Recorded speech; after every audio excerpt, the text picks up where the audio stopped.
पंडित जगन्नाथ मिश्र, जब लवंगी नाम की मुस्लिम कन्या से शादी हो गई, काशी के ब्राह्मणों ने तिरस्कार कर दिया।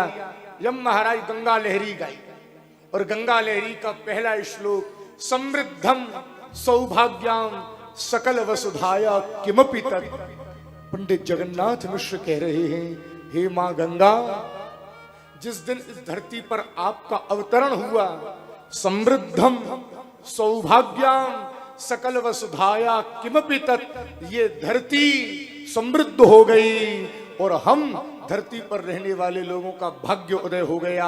क्यों? हमें कल्याण का मार्ग करने के लिए एक मार्ग गंगा के रूप में मिल गया।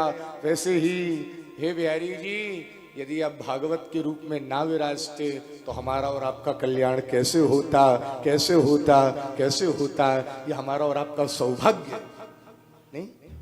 पद्म पुराण में ऐसा लिखा है, अश्वमेध सहस्त्राणि, जीवन में 1000 अश्वमेध यज्ञ कर लेना, 100 वाजपेय यज्ञ कर लेना, वाजपेय शतानि च शुक शास्त्र कथायाश्च, पर एक जीवन में भागवत का अनुष्ठान हो गया तो कलाम नारहंती षोडशीम, 1000 अश्वमेध यज्ञ और 100 वाजपेय यज्ञ भागवत के 16वें अंश की भी बराबरी नहीं कर सकते, नहीं कर सकते, नहीं कर सकते। और वो भी महाराज गया जी में। हमारा और आपका सौभाग्य नहीं है। कोटि जन्म कृतम पापम गया श्राद्धे विनश्यति, बोले करोड़ों जन्मों का भी यदि पापी हो, पूर्व पीढ़ी में भी कोई ऐसा भयंकर अपराध हो गया हो महाराज जिसका जलना भयंकर मुश्किल हो, और श्री गया जी में आकर के महाराज शरीर से जब पसीना की भी बूंद निकलती है तब पितर उसको जल मान करके तृप्त हो जाते हैं, तृप्त हो जाते हैं, तृप्त हो जाते हैं। ये गया धाम है, ये गया धाम है। नहीं, वैसे आप लोगों का अनुभव बहुत ज्यादा, पर सोशल मीडिया पर सब लोग देखने लगे।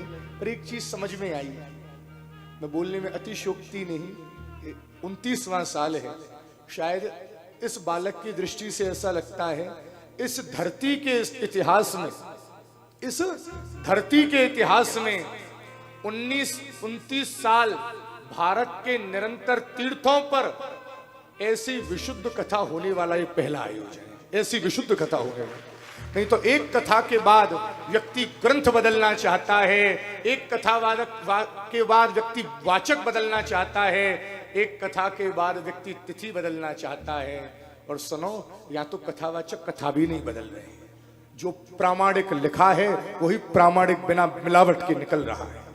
हमारे जब बलराम बाबू क्या कथा कर रहे थे अभी, तो ओम बाबू कुछ बोले, भाई पिताजी आपके ऐसे चल रहे हैं, तो मेरे मुंह से सहज एक शब्द निकला, बोले पिताजी ने अब तक भागवत जी को नहीं छोड़ा तो दुनिया पिताजी को नहीं छोड़ पाई। नहीं? जब हम गिरिराज जी में पहली कथा करने गए तो पिताजी महाराज हमसे एक ही बात बोले, लाला तुम मूल को मत छोड़ना, जो मूल भागवत में लिखा है, भागवत जी तुमको कभी नहीं छोड़ेंगे, कभी नहीं छोड़ेंगे, कभी नहीं छोड़ेंगे। और श्री जी की ऐसी कृपा, गिरिराज जी की कथा के बाद गिरिराज जी ने हमारा हाथ छोड़ो ही नहीं। नहीं, साची बात, जो जुड़े हुए हैं। और एक कमाल की बात बताऊं, पिछले 2 सालन में तो हमने पिताजी से ज्यादा कथाएं करी हैं।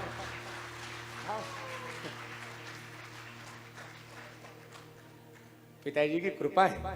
तो भागवत का 5वां स्तर पिताजी के मुख से निकला ना, ना कोई नृत्य नाटिका है, ना कोई नाटक है, ना कोई चुटकुला है। मारे कभी कभी तो लोग कहते हैं, मैंने बहुत सुन लिया, पर भागवत खोल करके देखना, भागवत का पहला श्लोक क्या लिखा है, तदेव रम्यम रुचिरम नवम नवम। जब सुनोगे, जब पहली बार कुछ नया सुनोगे, तदेव रम्यम रुचिरम नवम नवम, तदेव शश्वन मनसोम महोत्सवम, तदेव शोकार्णव शोषणम विणाम यदुत्तम श्लोक यशोनुगीयते। अरे लोग कहते, मैं एक बार में भागवत समझ गया। श्रीधर स्वामी ने भागवत के पहले मंत्र के 108 श्लोक प्रकट किए, अर्थ प्रकट किए, और तुम एक समझ गए। जन्माद्यश के कितने अर्थ हैं? 108। 108 कथावाचक नहीं समझ पाए तो हम और तुम क्या समझे। अभी चतुर्थ चल रहा था, कुछ विषय पिताजी कुछ श्लोकों का अर्थ पहली बार ऐसा करते, हमारी सुनी पहली बार आता है, और पिताजी की खूब कथाएं सुनी हमने। आइए अब पंचम में प्रवेश करने का मन है। और भागवत का सबसे कठिन विषय कौन सा है जी? पंचम।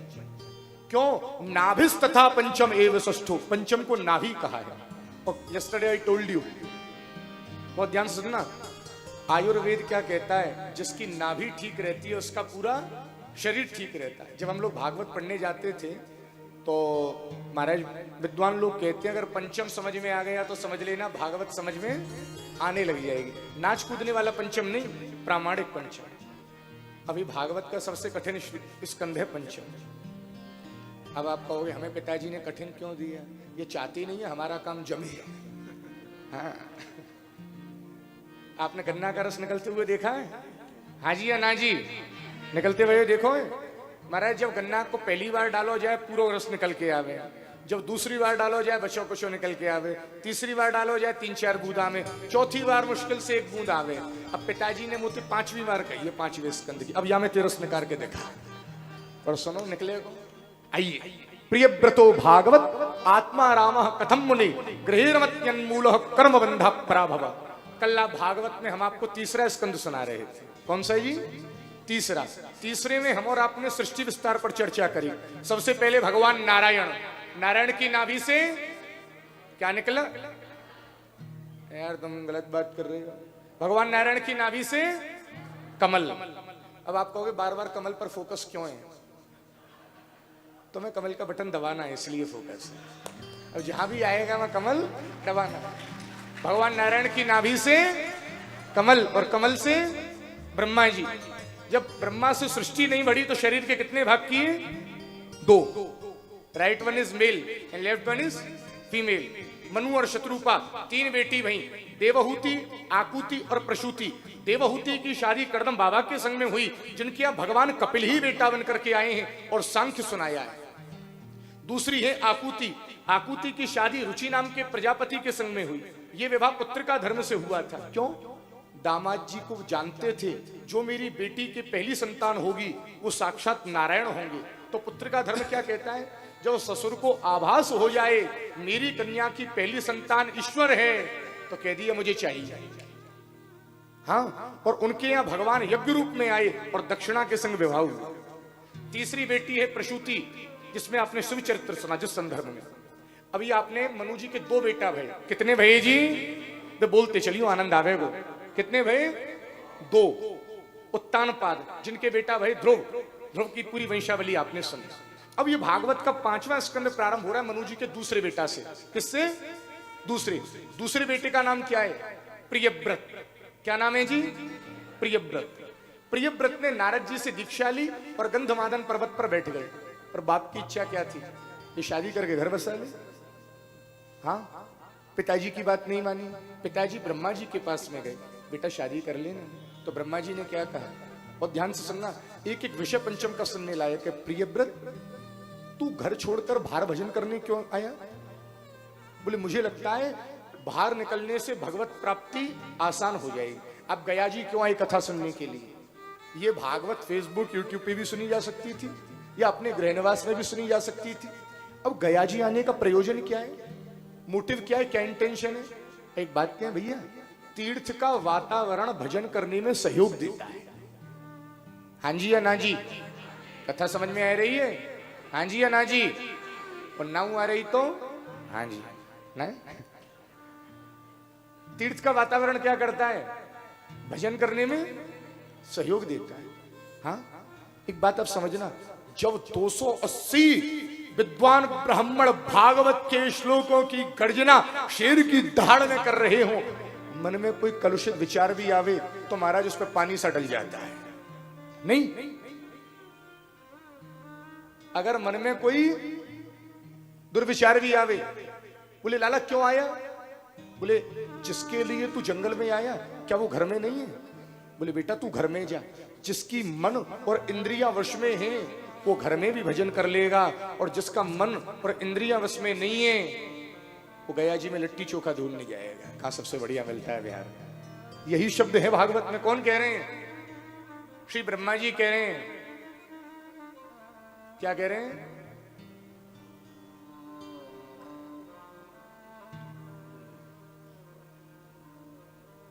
मित्तल साहब, यू आर द मुख्य यजमान। समझ में आ रही है? बोलो हाँ जी। एक हमारो मित्र है, हम वाकई घर बैठे हुए हुआ कि दादाजी लाहौर कथा कहवे जाए करे, तो हम वो भोजन कर रहे संग में, तो एक छोटा सा बच्चा बैठा था, तो बोला भाई देखो इनके परदादाजी हमारे दादाजी के चेला, इनके दादाजी हमारे दादाजी के चेला, इनके पिताजी हमारे पिताजी के चेला, अब ये हमारा चेला है। तो आप समझ गए? नहीं समझ में आई? क्या आई समझ में? तुम्हारे गुरुजी कौन? जी। तो तुम्हारी आगे वाली पीढ़ी के? बोलो हम, बोलो आप, इज्जत से बोलो, बोलो आप। हाँ। तो विषय क्या चल रहा था हमारे? प्रियव्रत से कही क्या? बोले जिसके लिए तुम बाहर गए हो वो घर में नहीं मिलेगा। बोले जिसका मन भगवत चर्चा में लग गया, भगवान शंकराचार्य चरपट पंजरी में क्या कहते हैं? योग रतोवा भोग रतोवा संग रतोवा संग भीना यश्चित चित्तम रमते ब्रह्मणि नंदते नंदते नंदत्येव। योग में भोग में संग में निसंग में और श्री गोविंद के प्रसंग में जिसका मन लग गया, क्या उसका मन बाहर लगेगा? लाला तू अपने बाप की बात मान, ब्याह कर। प्रियव्रत की बात समझ में आ गई। प्रियव्रत ने प्रजापति विश्वकर्मा की बेटी बृहस्पति से शादी करी और इनके 10 बेटा भई और एक बेटी भई। और प्रियव्रत की बेटी है ऊर्जस्वती, जिनकी शादी दैत्यों के गुरु शुक्राचार्य जी के संग में हुई। जिनकी शादी किसके संग में हुई? ऊर्जस्वती की शादी दैत्यों के गुरु शुक्राचार्य जी के संग में हुई। प्रियव्रत जी महाराज के कितने बेटा हैं? बोलो जी 10। कितने? 10। इसमें 3 सन्यासी हो गए। जिसने बचपन में हिस्ट्री नहीं पढ़ी थी मैं अच्छे से समझा दूंगा, ध्यान देना ही। पंचम में पूरी ज्योग्राफी हिस्ट्री अच्छी है। प्रियव्रत जी के कितने बेटा भाई? 10। 3 बन गए सन्यासी, बचे कितने? 7। देखो आज की साइंस और भागवत के विज्ञान में कुछ अंतर है। वो कहते हैं पृथ्वी सूर्य का चक्कर लगाती है, सूर्य पृथ्वी का चक्कर लगाता है, या ऐसा का जो ये सूर्य पृथ्वी का चक्कर लगाते हैं। तो प्रियव्रत ने देखा आधा समय दिन और आधी समय, बोलो जी, रात। तो माता जी रजनी मपी दिनम करिष्यामिति, प्रियव्रत बोले मैं रजनी होने ही नहीं दूंगा, दिन होगा जब होगा। तो प्रियव्रत ने रथ के चक्कर लगाए सूर्य के, तो उनके रथ के पहिया 7 जगह धस गए, उन्हीं से 7 समुद्र बने। और जो उनके बीच का जो एरिया है वही 7 कॉन्टिनेंट द्वीप बने। हमारे यहाँ कितने द्वीप हैं जी? 7 द्वीप हैं। हाँ जी, जम्बू, प्लक्ष, शालमली, कुश, क्रौंच, शाक और पुष्कर, ये 7 द्वीप। जब प्रियव्रत को लगा मैं और कुछ करूं, तभी ब्रह्मा जी आ गए। लाला ये गलत बात है, तुम ऐसा क्यों करना चाहते हो? रात को खत्म क्यों करना चाहते हो? दिन मिला है मेहनत करने के लिए और रात्रि बनी है विश्राम के लिए। यदि तुमने प्रकृति की व्यवस्था के साथ खिलवाड़ किया तो प्रकृति का तांडव बड़ा भीषण हो जाएगा। बोले नहीं करूंगा पिताजी। प्रियव्रत मान गए। और प्रियव्रत के बेटा कितने हुए थे जी? 10। 3 तो बन गए सन्यासी, बचे कितने? 7। 7 को हर द्वीप का मालिक बना दिया। जिस द्वीप में बैठ करके आप कथा सुन रहे हो, इस द्वीप के मालिक कौन है? 7 द्वीप है ना, जम्बू, प्लक्ष, शालमली, कुश, क्रौंच, शाक और पुष्कर।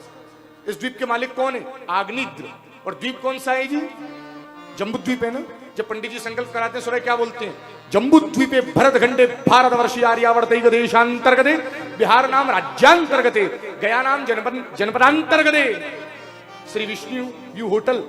ऐसे मैं ठीक बोल रहा हूं ना महाराज?